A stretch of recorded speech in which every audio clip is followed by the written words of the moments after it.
Welcome to the Free Game Don D podcast. Life, family, and business. Yeah. Listen, today I have, she's already starting. I have Kaylin Doe stopping in to chop it up with me, better known as KK. And, you know, she's the middle of three children. So we're chopping it up on the Forgotten Child Chronicles, you know, and what it feels like to be a middle child of three. And so she's going to be chopping it up with me today. KK, talk to the people. Like, tell them about yourself a little bit. Hey, my name is Kaylin. Yeah, here we go. I'm so nervous. Okay, this is real. Okay. Oh, okay.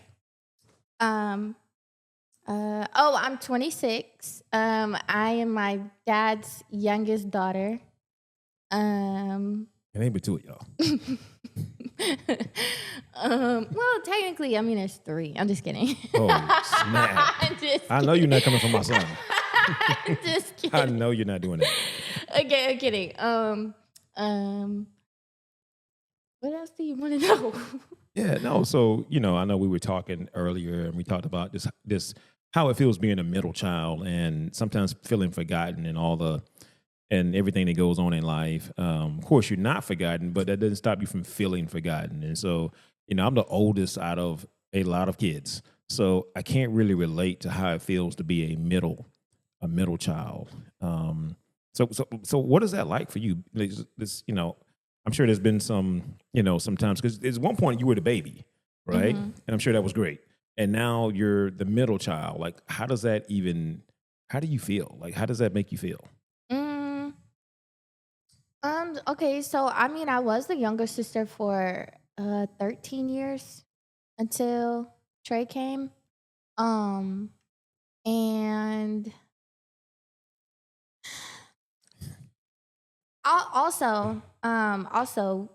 Jade, we grew up with Jade, which is my cousin on my mom's side, but basically it was like the three of us. I was always the youngest. Thanks. So it was like Hold up. Jade's older than you? Yeah. Oh, wow. Okay. So like growing up, I would say being the youngest had its perks, but it also didn't. Even though Jade is only 7 months older than me, everybody on mama's side treated her like she was 2-3 years older than me. So It was like that concept was like really hard to understand. And also it was like they treated her a different way as far as like being older. And then I always got treated as a kid like a kid. So I always had to be, you know, in kid clothes or like just with kids. Like whenever we was staying on mama's side for a while, it was me and Brian. And Brian is way younger than me. And then it was Lacey and Jade. So I don't know. I always felt like the baby. But then whenever Michael got pregnant, I was actually excited. I do remember whenever y'all first told us, we were sitting downstairs and you told me and Lacey to come sit at the table and y'all were basically like, we got something to tell y'all. And I said it before y'all said it. And I was like, Michael's pregnant. And then it was like, yeah. So yeah, being a big sister, I feel like I couldn't wait to be a big sister because I was the youngest for so long, and I honestly hated being the youngest. But I didn't really put into perspective that being a big sister, I will also be the middle child. Yeah. So shout out to y'all. But, you know, me and Michael were talking one time. We was like, man, I'm glad that you know. First of all, I mean, we're just blessed to have a healthy child. But if Donald would have been a girl, I think that would have been tough. You think so? I thought so, man, because now there's another girl in the house. Like, okay, probably. I don't know. Probably. I do feel like the dynamic probably would have been way different watching Michael raise a daughter instead of a son. Yeah, I think so. I mean, I don't know. But this whole middle child, I mean, so it hasn't really been a bad experience for you. That's kind of what I'm getting from you. It hasn't really been bad. It's just trying to figure out where you kind of fit in with everything. Right. Oh. Oh. Right. Ask me something. I don't know what to say. I don't know what to say. No, you good. I mean, so like, I just feel like all this time, like being the baby and then going to middle child, like that was a whole transition for you. And but shout out to you, you did a great job being a big sister to Donald. So I think that's been really, really, really good. I think being the middle child is what troubled me the most versus me not being the baby anymore.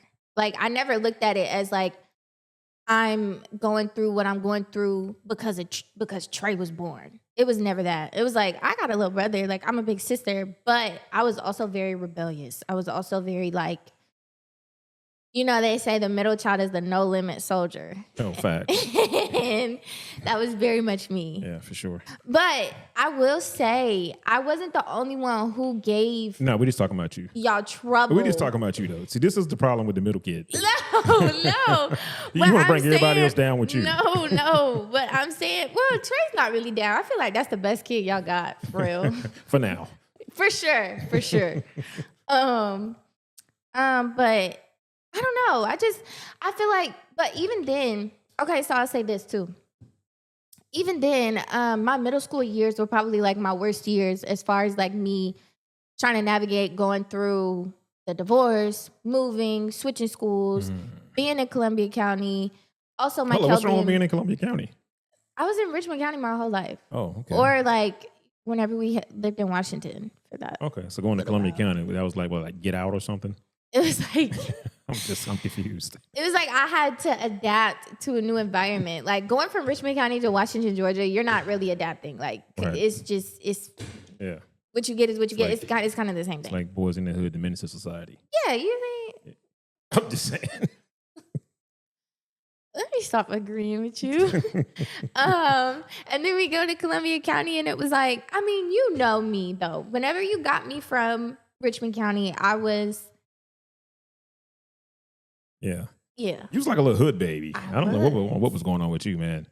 There's some identity crisis going on there. Definitely. Like, yeah, I was getting calls from the school because you were up here getting in fights and I was like, what in the world? And I don't know. I have no idea. But I feel like middle school years were probably my worst. Going into high school, I really honestly don't feel like I was just so rebellious and like middle child syndrome and everything. I really honestly feel like I chilled out in high school. My freshman year, y'all didn't understand it, but I was friends with people who were like 2 years older than me. I was just hanging around a lot of like older kids and stuff. And y'all definitely very much treated me.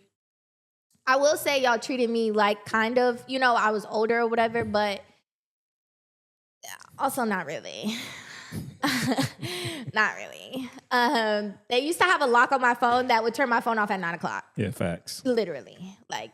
And Michael would just control it from her phone. Also, I couldn't go to do anything during the week. My little brother, 13 years old, he can go to Urban Air until 9 p.m. I'm just saying. See, we're going downhill now. I'm just saying. I'm sure if Donald's probably like, keep his name out your mouth. No, because, okay, I will say, I've always been for my brother basically having a better, and I won't even put it like I had a bad childhood, but just having a more lenient childhood. I'm always advocating for my brother. I'm always like, just let him do it. The only reason why Donald's having a more lenient childhood is because we're tired.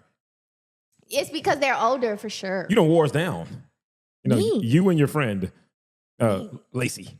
So you and Lacey wore us down. I said your friend. Yeah, y'all wore us down. So Donald's got it. He's got it easy now. No, I'm just playing. No, I know. But okay, but like I was like, okay, so like high school, I was better. Especially also whenever I got a boyfriend, I was so used to like I wanted to go see my boyfriend all the time. So I really barely did anything to really get in trouble. I feel like, except like I never kept my room clean. That was like number one. Facts. That's number 1, 2, all the way to 10. Your room was never clean. Never. I still got pictures on my phone where I would text you. What's the next topic? Like you would leave the house. What's the next? I'll say, Kaylin, this is how you left your room. And I'd send you this picture. And shout out to you, man. You always said the right thing. Oh, I'm going to get it clean when I get home, Dad. And I was like, man, that's such BS. I really did. I really tried my hardest to do stuff not to be on punishment for real. Even if I had to, bend the truth a little bit. Yeah. You bended it a lot, but that's okay.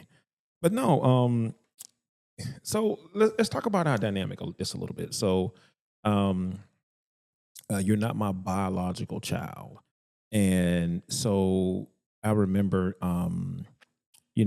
us having a discussion about like, just that whole situation and encouraging, well, not even encouraging, pretty much demanding your mom to find your biological dad, only because I felt like you were going to school and you were dealing with a lot of negativity. So for the white kids, you're too dark, and for the black kids, you're not black enough. So you're kind of like in that middle space. And I think a lot of probably young folks can probably, identify with that. But either way, like, how did that affect you when you were younger? Because you found out that you were not my biological child when you were probably about 11, 12. Yeah. I remember I was in 4th or 5th grade. I remember. I hope you were 11 or 12 in that grade. I never got kept back or nothing. Maybe I'm getting the numbers wrong. Am I getting the numbers wrong? Yeah, I think so. I don't know, but I never got kept back or anything. I was definitely in 4th grade when my mama told me. So whatever age you are, then. I was in 4th grade. My mom sat me and my sister down, and she didn't sugarcoat it. That's for sure. I think you were on the phone. Yeah, and I was. And we cried about it for a split, little minute, and then I went outside to go play. Yeah. And the thing, it affected me. It did affect me whenever it was able to become a thought. But if it never really crossed my mind after that, it didn't so much affect me, like as far as like me feeling less than or different or anything like that. It just, only if it became a thought. And whenever you grow up in ruffles and feathers, whenever you grow up in like a toxic home, single parent home, and your parent is someone who genuinely does not like the other parent, it's easy to get in your child's head. Whenever you're the main parent that's around 24/7, the way that you move is being looked at, copied, and everything like that. So the only time that it actually affected me was when I was upset. And I mean, I was a child. So it's like back then those were the actions that I thought was okay. Yeah. But I never cried about it at night. I cried whenever my mama told me, but I never cried about it at night. Like it never made me look at my dad any different. It just had like question marks about the other man. So that was really it. And then my mom would always tell me like these stories about how I'm this and I'm that and I'm this and I'm that, as far as like my race and ethnicity and stuff. And then she would say stories about how he's passed away. It was wild. Yeah. Yeah. So no, but shout out to you though, man. I like how you said that it never really affected me until it was something that became a thought. You know what I'm saying? But like it wasn't like, oh, you telling me this. Knowing you, your mindset, this, I feel like I know you pretty well. Even back then, it was probably like, I hear what you're telling me, but I got a dad. I'm good. Right. I just sitting here just thinking about how your mentality is. Yeah, I mean, thank you or not for telling me this, because I think that, I guess my whole reasoning behind it was I didn't want you to keep going to school and being around other kids and getting, at least if you're getting picked on, at least like the foundation of who you are. I felt like you deserved to know who you really were.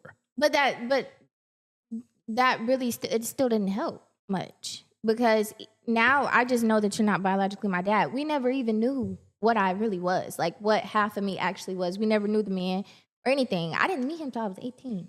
Yeah. So I still had to navigate through school and go through that, as far as just, I mean, I always identify as a Black woman. I still identify as a Black woman.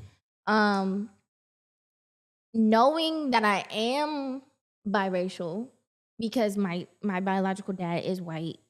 Um, it was weird. And I know that that's crazy to say because I'm so light and everything. Like, obviously, I'm not fully black, but I don't know. I just never thought that I was anything different for real. Like, I mean, my mama would say, she never said white. I will say that. She never said he was a white man. Here's the thing about us doing this interview. This is the reason why I think our podcast, some people like it, is because it's just an organic conversation. And so this is probably your first time like really talking about some of these feelings and things you've gone through. And I think that sometimes people feel like they have to choose.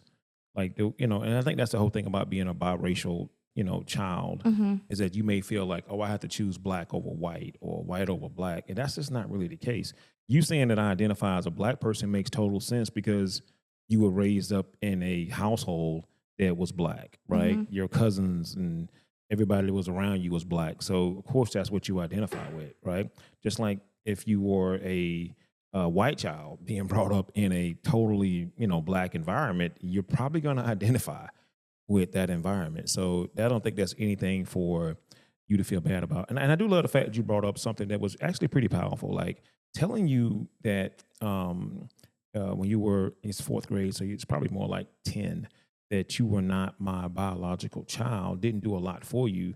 Because now there's this gap of like, well, and we experienced that, when I got custody of you and your sister, I felt like there was a gap there. And that's why I got to a point, I was like, hey, listen, let's try to find, which we were trying to find your biological dad even back then when we told you at 10, just couldn't find him, right? Couldn't locate him. But finally, found the young man when you were around, I think, 18. And shout out to him. I mean, he did the test and everything, and we confirmed, things. But like, I've always wanted you to know who that person was. It's one thing to like tell you that, hey, I'm not your biological dad, but it's another thing to introduce you to your biological dad. And so we set it up for you to fly out to Texas and meet him and shout out to him. I mean, he brought you in and talked to you, and y'all got a chance to kind of have an idea who each other were or whatever. And I thought that was good for you. I think that a lot of times when you had this kind of situation, sometimes I think that the parent sometimes makes it about them, but really it's about the child and them being able to fully, know who they are, kind of fully grasp the whole dynamics that are going on here. Because there's a lot, that has to be digested and, and made sense of, and I applaud you because I mean, even as a 18-year-old, that's still a lot, to have to take on. But you took it on like a champ, man. So it's actually really proud of you with all of that. I mean, so I think it speaks to to who you are, your character, and even your growth as a young lady. So I don't think it's anything for you to feel no kind of way about. So when you're brought up, when you're raised in a certain environment, that's what you identify with. It's just it's okay, you know what I'm saying? So it's nothing to feel no kind of way about, and no one should feel any kind of way about it, because first of all, these are your feelings. That's the weird thing about life. People want to feel some kind of way about the way you feel. You don't have a right to feel any kind of way about what I'm feeling and what I've had to deal with, right? So what I've had to deal with, this is my journey, right? And so you're just expressing, your journey. And podcasts a lot of times end up being, like I think I told you before, more like therapy, because you're kind of getting some stuff out that you probably never even said out loud. It's one thing to say this stuff to yourself. You start saying it out loud, oh my God. But I just think that you deserve that opportunity just to kind of speak on, some of these things. We talk about identity crisis and all these kind of things that you've kind of struggled with in the past. And I think seemingly, and shout out to your biological dad. I mean, he seems to have, from what you've always told me, it seemed to have had a really good relationship with him, or pretty good relationship, as well as you can have in this kind of situation, right? I mean, so can you speak to any of that?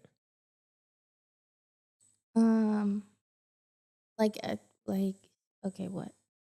Well, no, I mean, if you don't want to speak to it, you don't have to. I mean, because I'm just saying, like, because there's somebody watching this that is in your exact situation. And a lot of these discussions are about empowering other people in the same situation as you are. So going through this whole dynamic, what would you tell someone else that was in the same situation? Okay. Okay. Always just be mindful of, you're not the only person that's experiencing the situation. The other person is also experiencing the situation. So it's not just your experience, it's their experience too. And you have to be mindful of lifestyles, of family, of personalities, choices that, the other person that's experiencing this experience with you, you have to be mindful of them. So everybody, whenever you're going through a situation or you're going through something, everybody is always like, me, my feelings, my feelings. I feel. And it's like, yes, but just be mindful that you're not the only person who feels something. Whether you want to take into their feelings, like take that into account or not, or whether you agree with how they move or not, it's still their experience. And I feel like I didn't have someone to say that to me initially. You did later, whenever I told you the situation. And I don't want to get too much into it because I don't know who's watching and I don't know, whatever. And I don't want to make it a problem for anybody at home or anything like that. I'm taking into account, this ain't just my experience. You see what I'm saying? But yeah, I just be mindful whenever, if you are trying to, if anybody is out there that, you don't know your real parents or anything like that, and you're trying to find them, I would just say 100% be mindful. The way that I found my biological dad, though, I did it for me trying by myself for the first time, like ever actually me trying. I did it within 3 days. So it was like, he was never so hard to find, like my mom made it seem, And I don't really blame you or anything for that. I don't really know if you could have done what I did. Here's the thing, I didn't even have all the information, so only she had all the information. So and all he had really was the name. We only knew the name. We only knew the first and the last name. But then when I was in 5th grade, I had asked my mom like just about stuff, and she was just like explaining to me the situation and the dynamic of their situation back then. And she said other names involved. Like it was just like mutual people that they knew. So I took that and I ran with it because, and this is the craziest thing ever. I will never forget this. But I rarely had dreams about meeting my biological dad. Like rarely, literally ever. But when I was 18, it was so crazy. I had the most vivid dream ever. And I literally woke up crying because I don't know if I had an experience at school or something that like was weighing on me and I wasn't able to talk about it, or I have no idea. But I remember having like the most vivid dream ever. And I woke up and I was just like, I gotta find this dude. Like, I don't even know. I just gotta find him. And it wasn't to, get anything out of him. I don't even know what I was going in with that. I don't even know what I was expecting, to be honest. I was like a little lost puppy. And I will say, whenever the response, I'm not gonna say it wasn't in my favor, but it just was like a reality check. Like, whoa, he has a life, just like I have a life. But I can't expect him to like be on, my time or whatever. And it wasn't negative or anything like that. It just wasn't what I guess I wanted, what my expectations were. And as, you get older, as you start to be more self-aware, you have to realize, like my daddy told me this, you have to realize that you cannot get mad at someone else because of the expectations you set for them. So you have to manage your expectations. And he didn't tell me that when I was 18. He kind of just told me that, like maybe like a couple months ago or something. But like just running back to when I was 18 and like going through the motions and stuff, like it just makes all the sense. Like if you have nobody to tell you, I mean, I'm glad I could tell you. Free game. No, man, I totally agree with that, Caitlin. That's a great point. Yeah. So I know you were talking about like having being able to like manage expectations, and of course, when you first found out about it, when we shout out to you when you found him, the course expectations was probably like, man, this is going to be.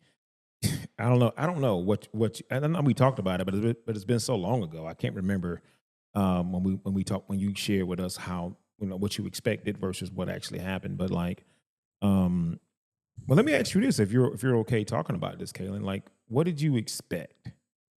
I will just say that I expected something different than what I got. Right. I was still, luckily I was still able to have conversation. I was still able to know him and everything like that. And I do have a brother and a sister on that side. And surprise, I'm the middle child again. So I don't know. I feel like I will say my expectations for my siblings was way different. I will put the focus on my siblings for sure.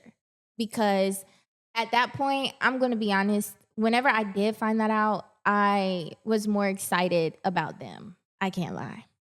To know that I had an older brother, he's the same age as my sister, Lacey. And then I have a younger sister who I don't even know how old she is right now. But I want to say she might have been 15 or 16 whenever I got in touch with my biological dad. So, and I was 18. Okay, no, that don't make sense. She was probably like 14. I don't know how old she was, but she wasn't. Oh, she was 13. She was 13. And I was 18. Okay, yeah, that makes sense.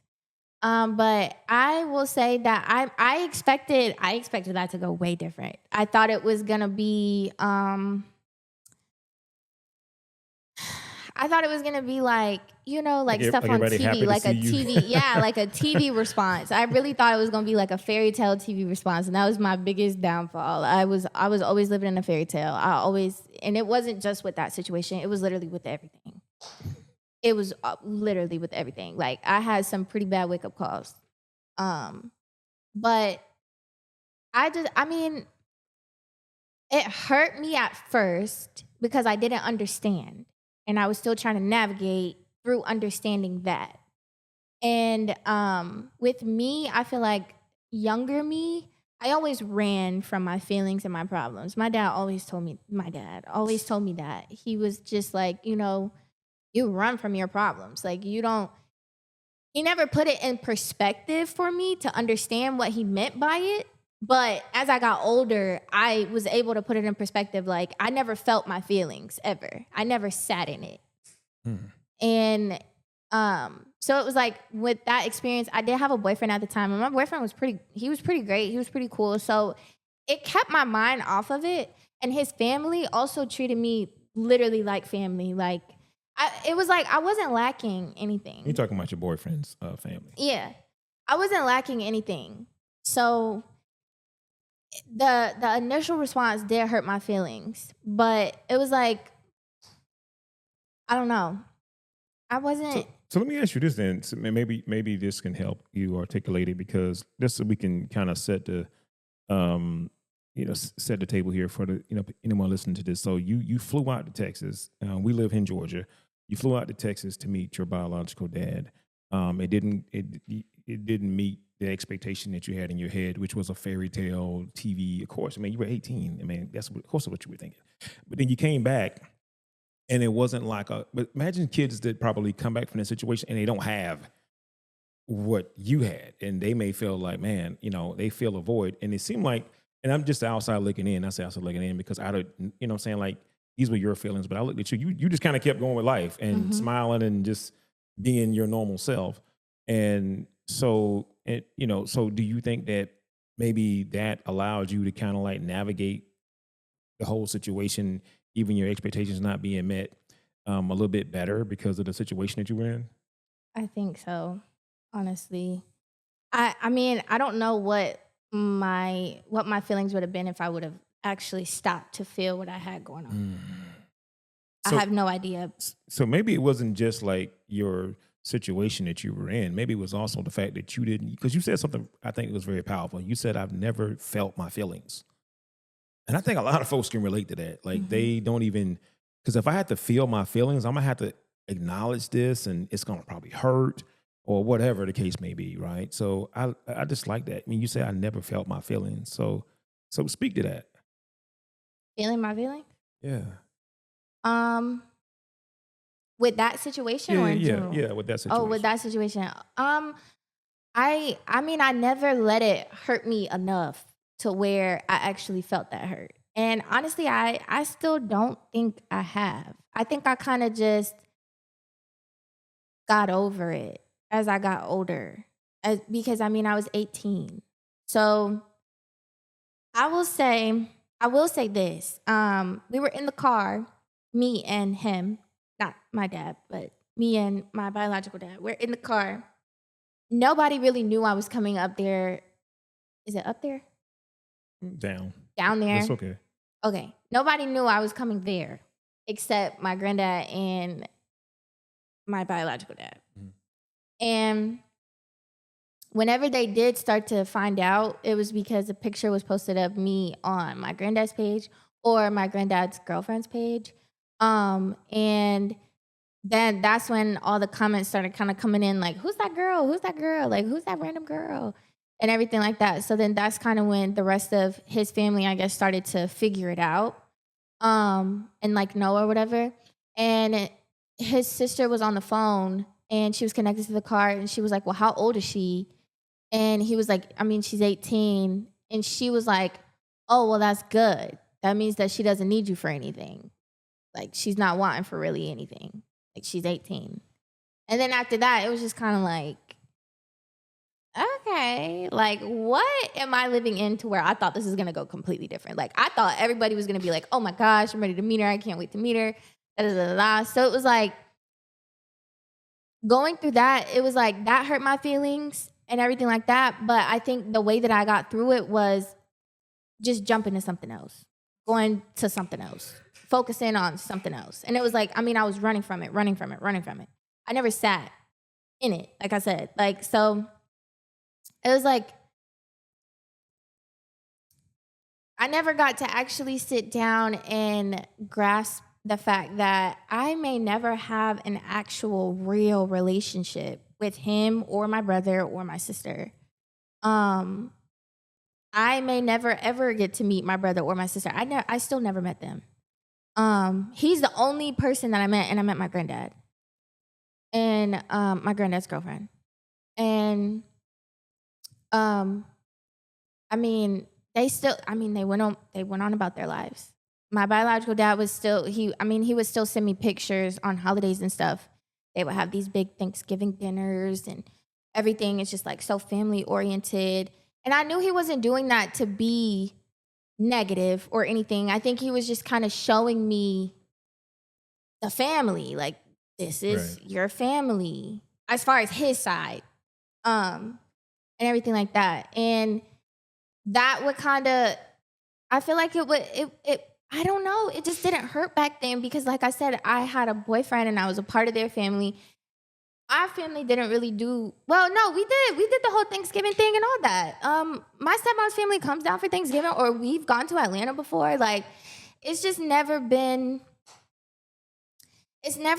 anything that I was able to latch on because of the situation. And I feel like I'm running around my words only because of the situation.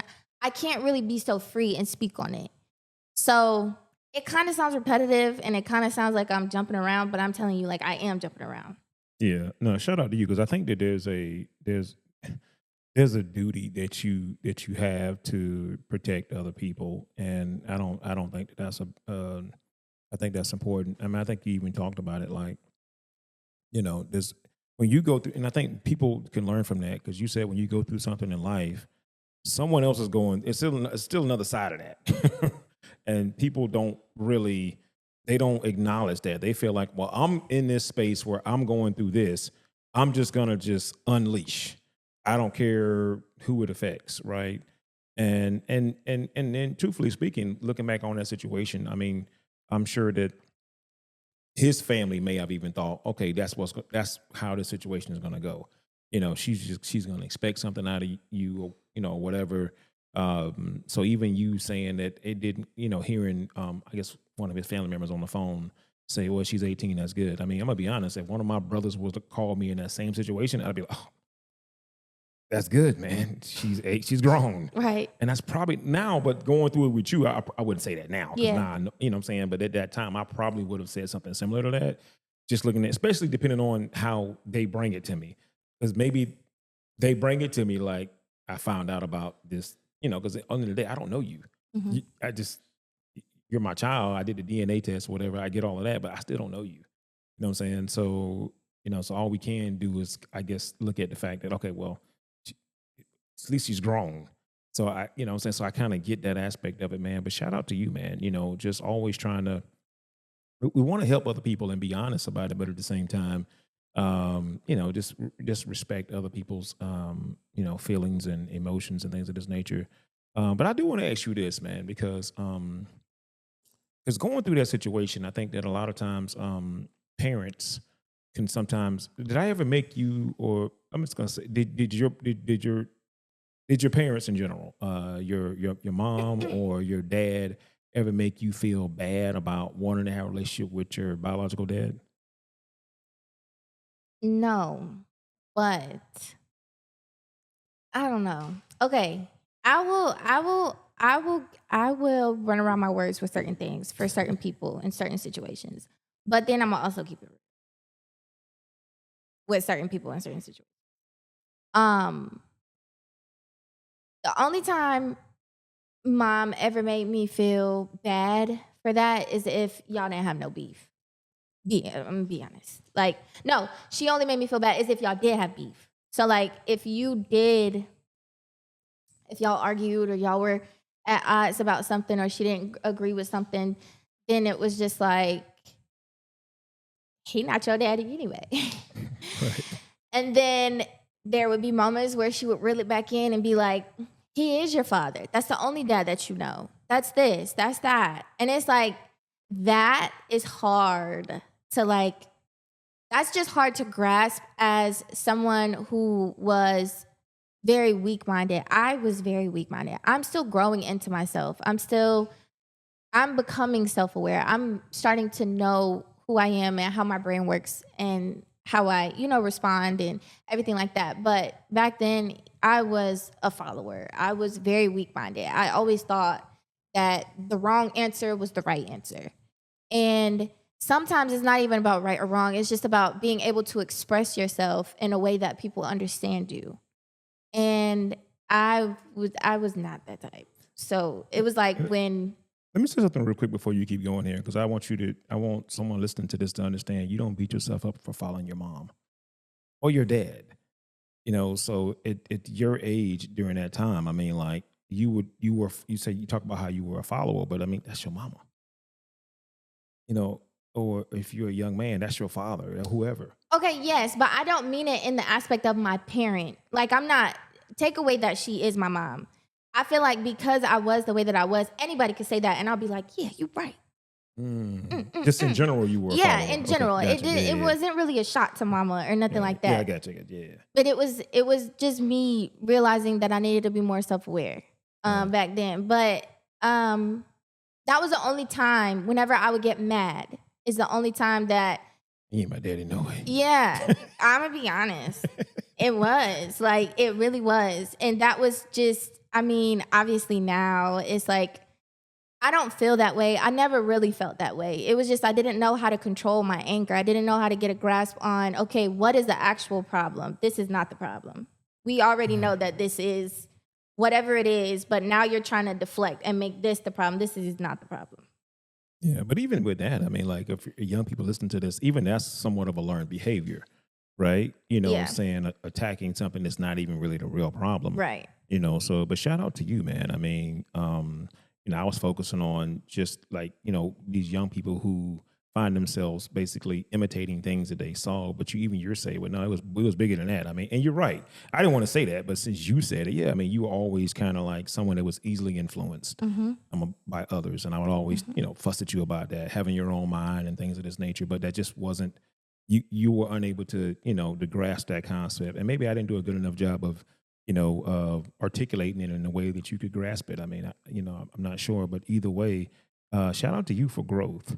I'm just listening to all the growth. I mean, because someone else listening to this that is in the same situation, they may not be able to speak with so much self awareness and growth, and just looking back on things and saying to themselves, well, maybe I had the wrong expectation. You know what I'm saying?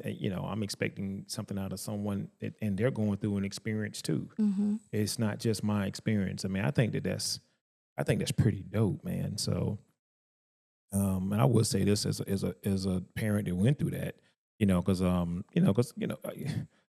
sometimes as a parent you're thinking, well, well, I did everything for this child. I mean, I can't believe you want to go to Texas and go meet. I remember you talked to me about it like, Dad, are you gonna feel some kind of way? It's almost like you were even worried about my feelings. I'm like, I'm good, man.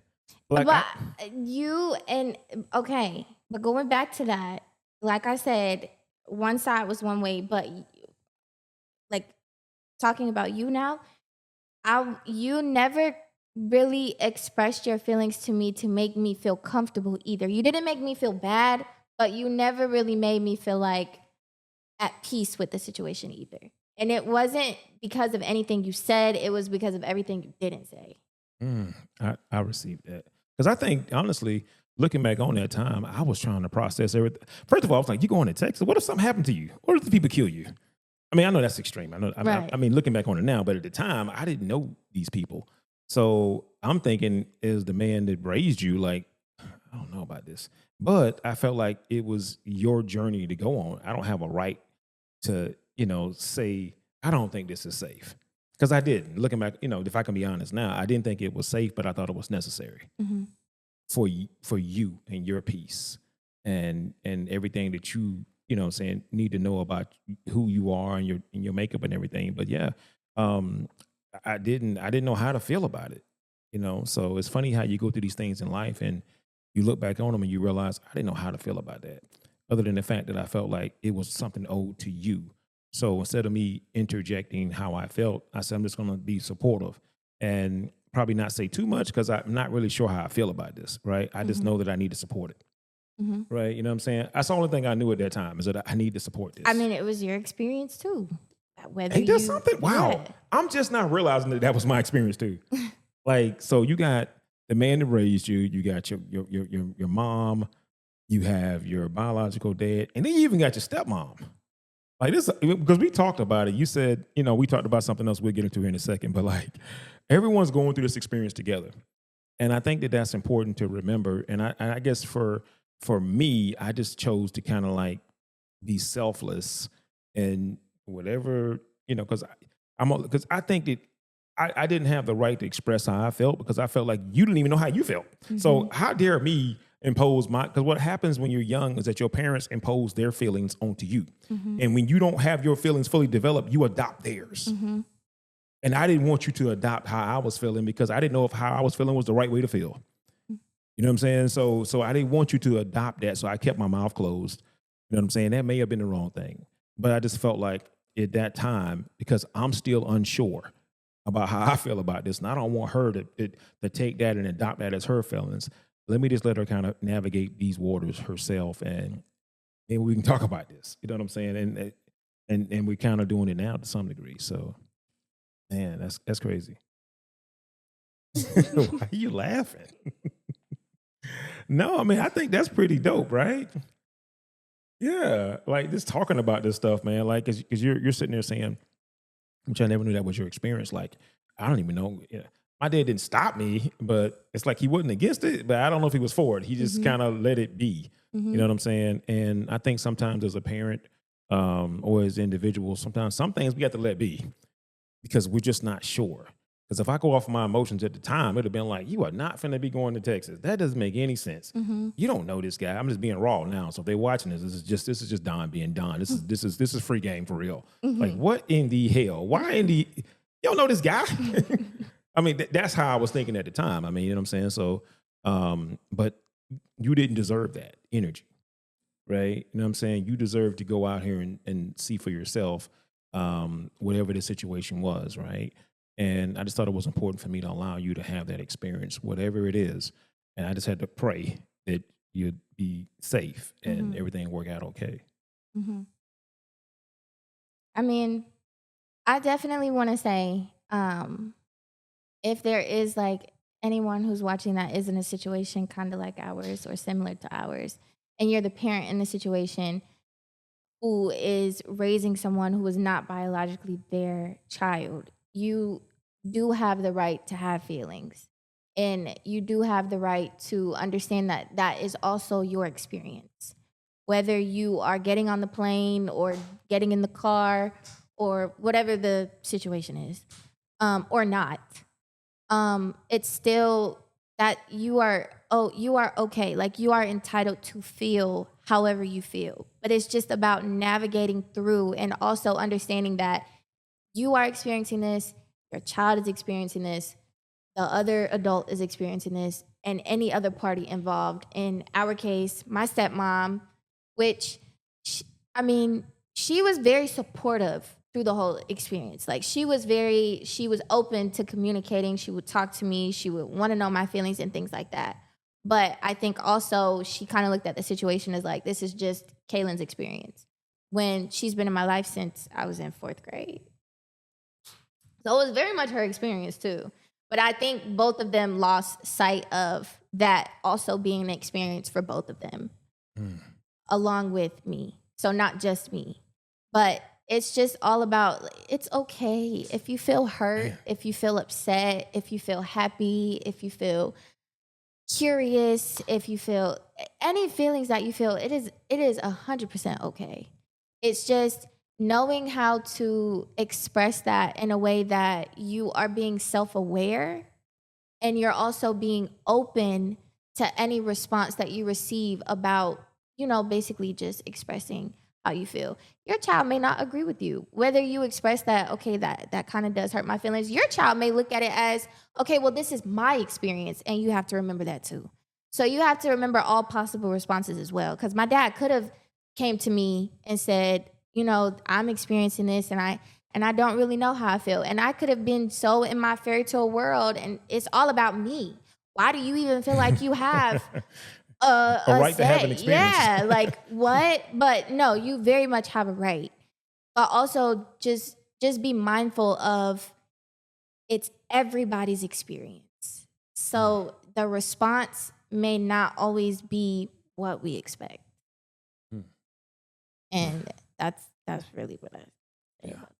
Yeah, shout out to you, Kaylin, because I think that you, because I think someone listening to this doesn't probably understand how powerful that is, because like you're giving people permission to have an experience. And I'm gonna be honest, man, at that time, I didn't think that I had a right to have an experience. And I think there's people out here that are thinking that, okay, well, I don't have a right to feel no kind of way about this situation, but this situation does impact me. So I do have a right to feel some kind of way. Now, how you talk about this again too, Kaylin, you talk about navigating it. You know what I'm saying? Because at that time, had maybe I navigated the wrong way, it could have been, you're not the Kaylin.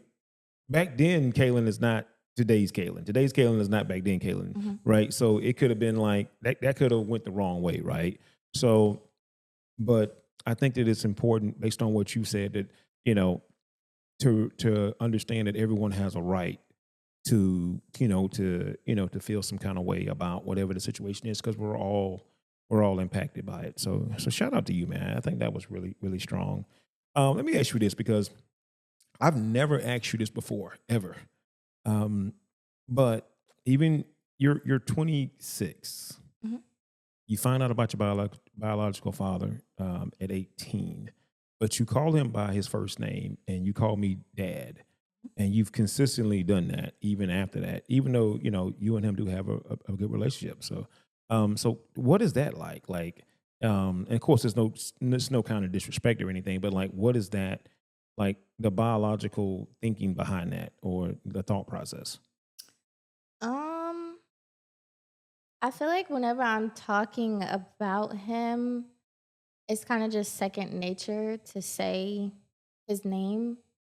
Sometimes back then, when, like I said, I was in a different mindset or whatever, I would refer to him as like dad or my dad or something like that. I would always say my biological dad.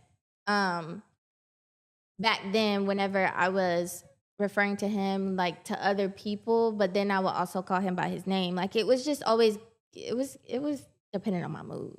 Or so, or I guess who you, because you just said something that people probably can relate to. So basically, if you're talking to someone that's not family and they're on the outside, or even if they are family, but they, and you say dad, let me clarify, my biological dad, right? But then you may also say the person's first name, right? Right. It was really just, it was honestly, like I said, it was just dependent on. I mean, I guess it would depend on the person, but I don't really think that I ever really cared about what I said to other people because I mean, I never took anybody else's feelings into consideration besides yours. And I would always refer to him as his first name. And it's not because you made me feel like I couldn't or anything, but it's just like, it's just kind of uncomfortable. But whenever I'm talking to him, I always say my dad. I'd be like, my dad said, my dad said, my dad said, and I would be talking about you. But if I'm talking to you, I would say first name, first name, first name. So I don't know. And it's not even that I don't take his feelings into consideration, but like, it's just like, this is my life. Like, I know I had expectations on things. I know this, I know that. But at the end of the day, like, it's still my dad. Like, yes, you did come into the picture. And even if his response was different, I don't see myself ever changing how I address you to anyone at all. I would say, I call my mama by her first name whenever I'm mad at her. I would slip up, but it would just be in general. Like, I would say to my sister, I would say little stuff like, your daddy getting on my nerves or something like that. But she says the same thing to me. So it's like, we do like little stuff like that. So in that aspect, it's just kind of like, yeah. I tell my sister, your mom is so-and-so, so-and-so. So it's like, stuff like that is, I feel like normal. I feel like everybody do that with their real people. So I don't know. No, they do. I mean, I do it. Yeah, for sure. He calls me Michael's child. He'd be like, he says your friend. Yeah. Yeah. I'll be on some petty stuff when y'all get on my nerves. Yeah. I'll be telling Michael, you need to go talk to your little friend. Right. It should be like who? Kaylin. Yeah. Or Lacey. Yeah. Or even Donald at this point. Yeah. He's getting to this point too. Yeah. But no, man, I think that's I just always wanted to just kind of know. And I think that there's some situations out here that are probably, I'm sure, very similar. They say like 1 to 5% of men are raising children that are not their biological child unknowingly. 1 to 5% of men are unknowingly raising children that are not their biological child. And we kind of spoke to that a little bit because you asked me, you said, well, Don, Dad, I mean, like you took me on, but you didn't know, right? Like from the beginning. And I talked and we had an honest conversation about that. I said, here's the thing. I get other fathers give me credit. They say, man, you fought for, both of your kids, even though one of them was not your biological child. And I said, well, here's the thing. She was, 2 years old when I found out. By then I was already in love with the baby. So, and I remember telling my lawyer this, I said, listen, man, you don't punish children for the actions of adults. And so when we were going through all the custody stuff, I made them fight for, you and your sister. And of course I got advice, just not to do that, and I just remember thinking, man, like, sometimes because it could have gone either way. Like you talk about experiences and everyone's experiencing something, right? So someone outside would have been like, oh, he should take care of both of those kids. No, it easily could have been like, nah, I'm good. I'm not doing this, right? Easily. And would have been right to have those kind of feelings, right? I mean, you don't get to tell someone that they should take on responsibilities that are not their responsibilities. You don't have the right to tell someone that, right? So and I didn't feel like I was any special because I took on that responsibility. I just think that the circumstance it was a little different. If I'd have found out from the very beginning, yeah, I mean, I left everybody at the hospital, you know what I'm saying? And it would have been nothing against you. It'd just been the situation, right? Even you can, like, now that you're more mature, look back on it and like, man, that's a crazy situation. Like, you know what I'm saying? It's not personal. It's not me. It's the situation, right? Right. But I've told other fathers that when they told me, man, you know, I commend you for doing that. And I said, man, you can commend me, man, but I didn't have all the facts in the beginning, right? But at the end of the day, I mean, even when I did have all the facts, you know, I just felt like you deserved, you know, a father. You know what I'm saying? You and, you know, Lacey both deserved a dad, not just Lacey, you know. So I just thought that was really, really, really important. And I remember my lawyer, I'm never gonna forget. Shout out to Marty Pitts. He was like, yeah, he said, man, you know, once we got the results back, he was like, well, you don't have to fight for this one. And I had to remind him who pays him. You know, that's one thing about, you know, an attorney. You don't, bro, you work for me. Wait, why we shouting him out then? I just I know, right? No. Shout out to Marty. Marty is a phenomenal attorney. I went out and got the best defense attorney in the area. I wasn't looking for a family practice lawyer. I needed a dog. And shout out to him. He was a dog. And, you know, so it was what it was. I mean, even though we had the paternity test, it didn't matter. So fight for both of these kids. But as an attorney, that's his job to advise. Like, hey, you probably shouldn't do this, right? You know, this is going to cost you more because in the beginning, you know, we had shared custody, but your mom had primary custodialship, so I had to pay child support and alimony and all these things, which was fine. You know, that's what I have to do because here's the thing. I mean, looking back on it now, Kaylin, you know, you can probably agree that let's say I would have been like, oh, well, listen, I'm not going to pay child support for this one, but I still want her to be my daughter. Man, please. Oh my God. You know, that would, you know what I'm saying? Right. He's just thinking about it now. You know what I'm saying? How I would have been back then. You know what I'm saying? Oh, that ain't you. No, you ain't got to go with him. You know? Yeah. You know what I'm saying? Like, for real. And so in my mind, I'm already playing this out of my head. Like, let me go ahead and take care of both of these kids financially because I want to have access to both of them. Right? Because I don't trust, you know what I'm saying, not being able to, I don't trust this. You know, so. But that's what my lawyer advised. He was just like, "You still can take care of both of them, bro. You don't know. I mean, you don't know, bro. You don't know.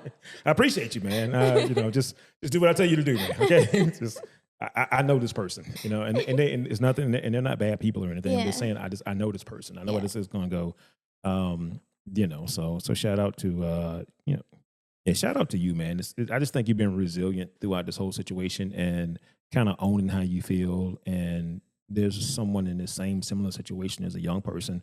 And honestly, hopefully the parents can get something out of this too. Like if you're a father in this situation, like, you know, handling this situation with grace and understanding that it's your experience, but I felt like ultimately it was more so your situation, and I didn't want to do anything to negatively impact or to sway how you felt about any of this stuff, man. So I think that if you're a father listening to this, man, I think that that's important for you to take away from this as well. Like, you know, you didn't you didn't ask to be in this situation, you know, I guess you could say, but at the end of the day, you're in it. And so when you're in it, you control the controllables.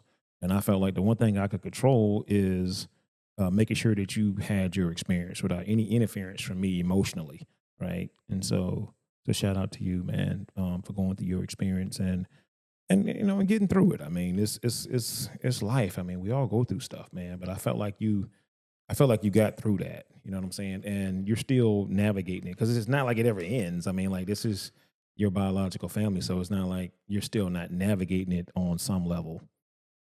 Right. Jesus Christ. You're the first person to come in here and put on, what's that, lip gloss? Yeah. On God, no one's looking at your lips. I feel it. You feel it? Yeah, I feel it. Yeah. It's crazy. Gotta make sure.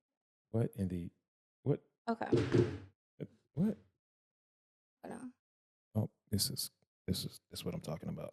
I'm listening though, and but this is your life. I mean, one thing I'll say about you, you live a very high profile life, low key, and you just been winging it. So that's KK. That's your motto for life. I'm just winging it. In the middle of this podcast, I'm gonna gloss up my lips. I bet they look better too. And you got this little fan on, guys. Here's the thing: our AC went out today at the office. Oh my god, it is so hot in here. But she's got this little handheld fan. She acts like she's about to die over here. But For real though. listen, when I was a kid, we would be outside in 100-degree weather all day long, right? Now, my son would say that was back in the slave days. But either way, we were out here and we didn't have AC. You know what I'm saying? Guess what? We was no limit soldiers, for real. I'm controlling the controllables. You controlling the controllables? She controlling the okay. I'm controlling the controllables. Okay, all right. I mean, shout out to you. Thank you. I don't have anything to say about that. I remember that time we did that. I think Michael did that little video with you guys on me for Father's Day. It's a long time ago. I don't know, it's probably like 10 years ago.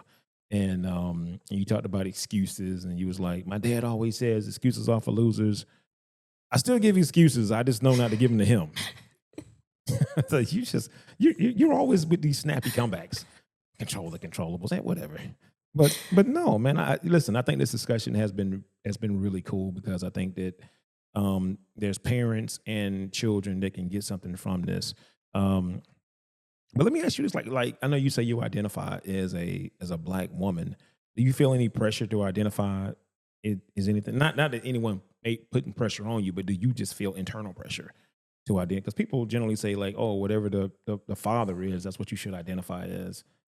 You know, but I guess in your mind, like, well, this is my father. He's Black, so maybe that's the end of the story for you. I don't know. Yeah. Okay.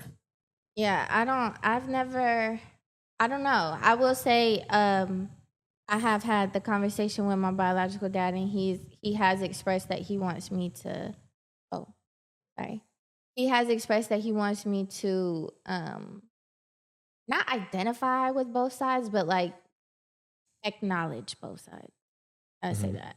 And at first, I was just kind of like, who are you talking to? But I had to acknowledge his feelings eventually, and I had to understand, like, okay, I do get it, but me, I've always identified how I identified. This is how I grew up. This is who I am. What other people see of me or perceive of me, that's totally your perception. And who am I to say anything? I know who I am. So it's just, it's all about perception, I feel like, honestly. It's all about perception. And the way that I perceive my situation is 100% how I look at my situation. However someone else looks at it, they may say, oh, no, you are white. Oh, you do identify as what your dad is, or, oh, whatever. It's like, okay, cool. Like, do we follow all rules, or like just the ones that we want to, like, do you move that way with everything, or just whenever you want to have an opinion? So it's just kind of like, it's perception. I'm not pressured by anything. People see me and they see me as me. They see me as who I am. Whether you put a color to that or whatever, that's completely, I don't know. I know for sure the way that we grew up, we never saw color. I will say that. My dad never made it a point to distinguish between Black and white, Spanish, or whatever. Who you are is who you are. The only time that he's made it known is obviously if you're in a situation where you're in trouble. And it's like, you have to know how to carry yourself as a Black woman. Or if it's, police, have to know how to, or in our case as Black women, me and my sister, and then as a Black man, my brother. But it's been knowledgeable. It's never been anything that's like, oh, well, them. Oh, right. I ain't gonna say that. You get what I'm saying, though? Right, okay, yeah. Sure. Yeah. No, shout out to you, man. It's funny how you raise children and you don't really know what they're taking in. We didn't have a discussion about any of this, so some of this stuff is new to me. I'm looking at you like, oh, okay, that's what you took from that. That's because I tell parents all the time, man, like you're literally like your kids go to school and they come home and they're still in school, and they're gonna remember all of this stuff, right? They're gonna remember what you said, and it's gonna shape them. Because you're talking about the whole race thing. Yeah, you're right. Like I never really, of course, listen, we're not blind. I mean, we know who we are, right? We know certain situations, you know, you may not be granted certain liberties as other people, right? Potentially. But at the same time, I never raised you guys up to have this mentality that, oh, all of these people are this way. Yeah. That's just ignorant. You know what I'm saying? And anyone that does that is ignorant. So we just never conducted. I just never conducted parenting like that. You know what I'm saying? So because I feel like you give children less opportunities in life when you start putting limitations on them, even if it's racial limitations. Oh well, you're black. You're not capable of being X Y Z. What kind of crap is that? Like no. You can do whatever you want to do. People are people. Here's the thing: people, even with police, people are people. Mm-hmm. So if a police pulls you over, black or white, and they conduct themselves a certain type of way, that is that person. That's a bad person. It does not mean that everyone that looks like that person is bad. Only people that think that are just ignorant people. Period. Black, white, I don't care what color they are. If you think that way, you're ignorant. And I just didn't want y'all to have that kind of mentality. So I just thought that you and your sister, even your little brother, deserve to have your own experiences. As it pertains to life. I mean, of course, we'll talk about certain things, but ultimately, I want you to have your own experience, man. So shout out to you, man. We started off talking about being a middle child, and I think and some of the dysfunction that comes along with that. But then, of course, we talked about something even probably deeper as it pertains to, because I always felt like maybe the disconnect was racial, but clearly it's because of the biological makeup, right? I always thought that was a disconnect, but you're letting me know it was deep. It was just deeper than that. I was a middle child. Just one time I was the baby. Next thing I know, and then even on my biological dead side, I'm still the baby. I mean, I'm sorry, the middle child. I can't escape the middle child no matter where I go. Middle child through and through, through and through. I can't escape this. I'm still the middle child, right? So it's been actually I've learned something, right? And I think that's what some of these things are about, like, and that's why I just try to have like an organic discussion because I'm looking to learn something. So I don't want it to be staged. And so shout out to you, man. I feel like you taught me something as well. Yeah. So you ain't gonna say that? Okay, cool. But I don't know. I'm just saying thank you for teaching me something. I felt like I learned something from this discussion, right? Thank you for being teachable. Ooh. Thank you for being teachable. Oh God, man! Like you really are like. I don't know how to do clock. Is it clock it? Let's clock it. I'm not doing it right. Is it this way? Okay, so it's like this right here. Yeah. This feels real suspect. So I'm not gonna do it anymore. But no, shout out to you, man. I'm just super proud of your growth and your ability to be, self-aware. Here's the thing about being self-awareness and coming into some level of self-awareness. Doesn't mean that every now and then I won't revert back to being right, 100%. right. But I am really trying to grow as a person. So shout out to you, man, for coming in and chopping it up with me. I had a great conversation. I was very nervous, very, very nervous, but I feel like, obviously I warmed up and everything, and now I'm already in my head brainstorming the next conversation. The next conversation.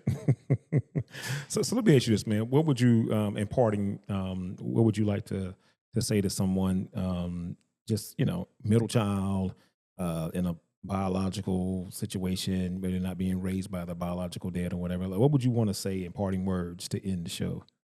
I know it's kind of cliche, but like your feelings are valid.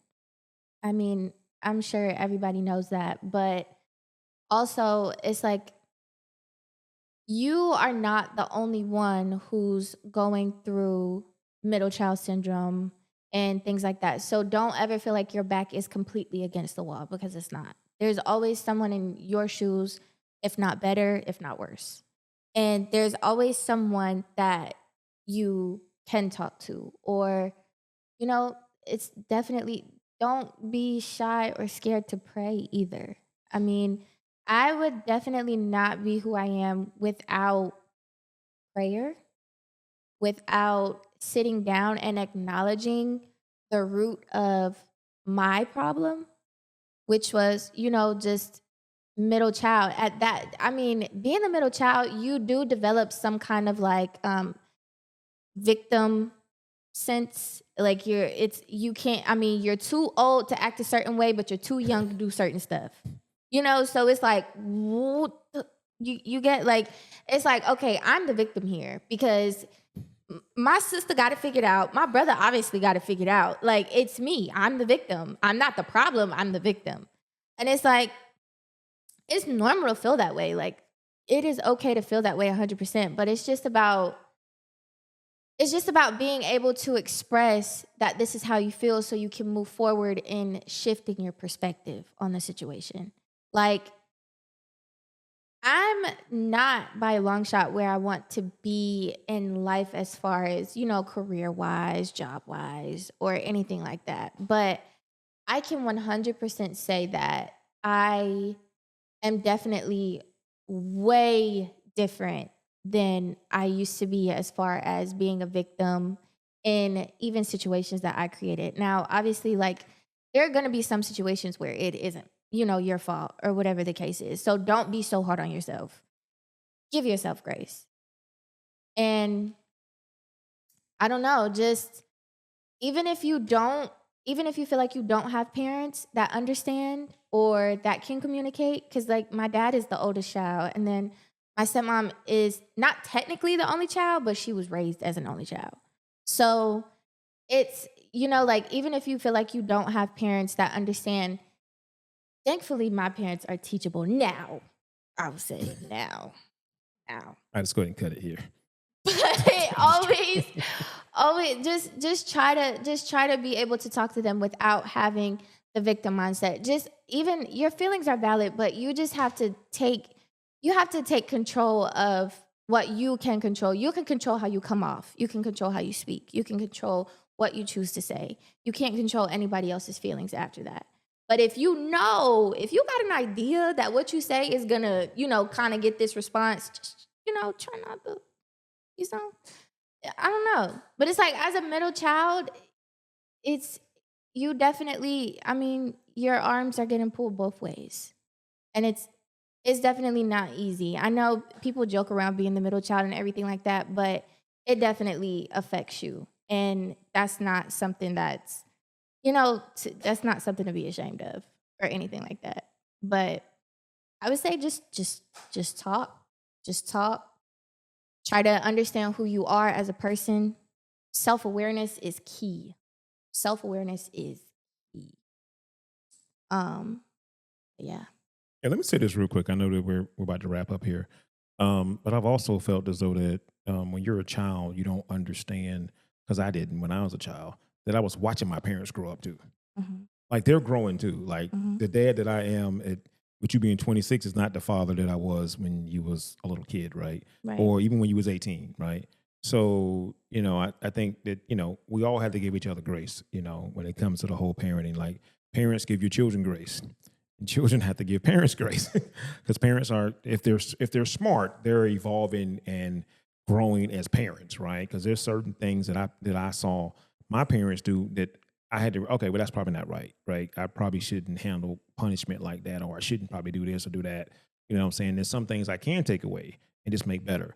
You know what I'm saying? But ultimately, like, we're all, when you're a new parent or a young parent or even an old parent, you're constantly growing and becoming a better parent. And as a child, you have to understand you're watching them grow. And as a parent, you know, don't be too hard on your kids, because you're watching them grow and evolve through a lot of things. Like with you know, you're the middle child, then you got this situation where I'm not your biological dad. There's all kind of things going on. I know you guys were in therapy too. So that's probably another whole segment.